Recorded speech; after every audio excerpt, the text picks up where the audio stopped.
Assalamualaikum warahmatullahi wabarakatuh. Jumpa kembali dengan saya Dias dari Resto Fokus. Hari ini kita akan membahas mengenai pentingnya standar penanganan komplain di restoran.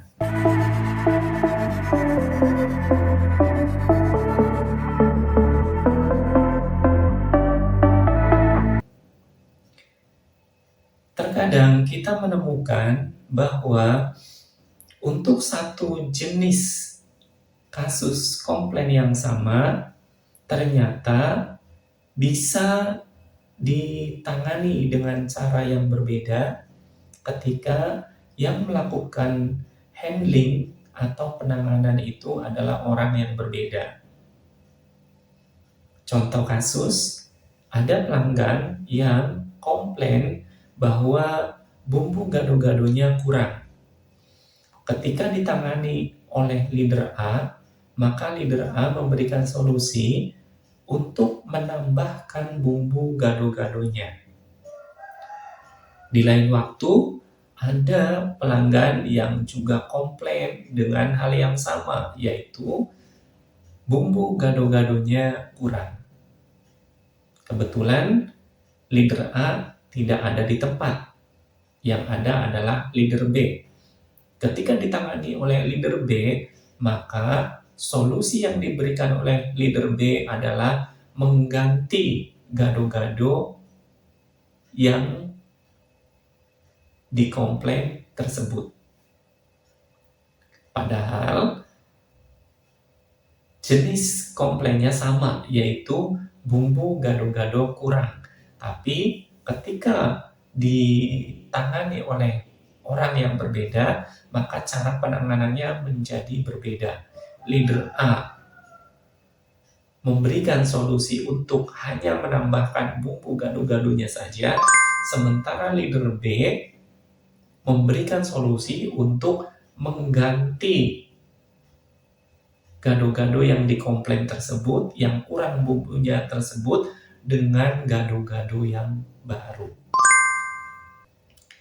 Nah, karena cara penanganannya yang berbeda, maka outputnya juga pasti berbeda. Baik output yang nantinya diterima oleh pelanggan maupun output atau berupa dampak yang diterima oleh restoran. Dalam kasus leader A hanya menambahkan bumbu saja, maka restoran hanya memberikan bumbu tambahan saja yang memang itu sudah seharusnya karena kesalahan dari pihak restoran sendiri, misalnya karena bumbunya memang kurang. Tapi solusi yang diberikan oleh leader B dengan mengganti gado-gado yang bumbunya kurang tersebut dengan gado-gado yang baru, maka nanti akibatnya adalah ada gado-gado yang tidak dijual. Bisa kemudian itu nanti menjadi waste, bisa kemudian nanti kebijakannya diganti oleh karyawan yang membuat gado-gado, dan seterusnya. Artinya, ketika penanganannya berbeda, maka dampaknya pun nanti akan berbeda, konsekuensinya juga berbeda. Untuk mengatasi hal ini, solusinya adalah dengan membuat standar penanganan komplain. Sehingga nanti untuk satu komplain yang sama, siapapun yang menangani, maka cara penanganannya juga sama. Satu jenis komplain ketika ditangani oleh leader A dan leader B, maka cara penanganannya sama. Alhasil, outputnya, dampaknya juga akan sama. Nah, Untuk membuat standar penanganan komplain ini, apa yang harus dilakukan? Yang pertama adalah mencatat atau mendokumentasikan semua jenis keluhan atau komplain yang pernah ada atau pernah terjadi. Misalnya eh, kurang bumbu, terlalu asin, terlalu pedas, ada waiter yang bau badan, ada kasir yang jutek misalnya, dan kasus-kasus komplain lainnya. Setelah ada cukup data tentang berbagai jenis komplain, maka kemudian kita bisa membuat semacam forum discussion group untuk membahas mengenai standar penanganan komplain yang akan dibuat. Siapa saja yang terlibat, bisa kita melibatkan supervisor outlet atau leader outlet ya, bisa captain, bisa supervisor, bisa manager.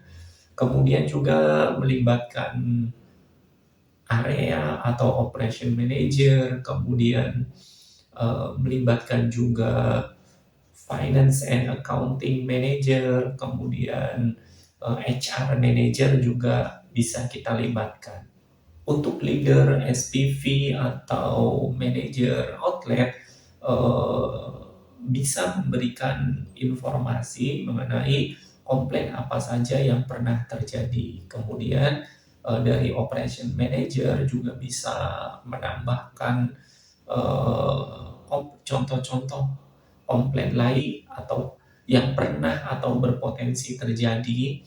Kemudian dari finance and accounting nanti bisa memberikan masukan terkait nanti bagaimana prosesnya secara administratif. Kemudian dari HR misalnya nanti terkait komplain-komplain berat nanti penanganannya seperti apa. Misalnya sampai ada kasus misalnya pelanggan yang keracunan makanan dan sebagainya ya, itu juga perlu dibahas secara mendalam sampai nanti disepakati bagaimana cara penanganan standarnya.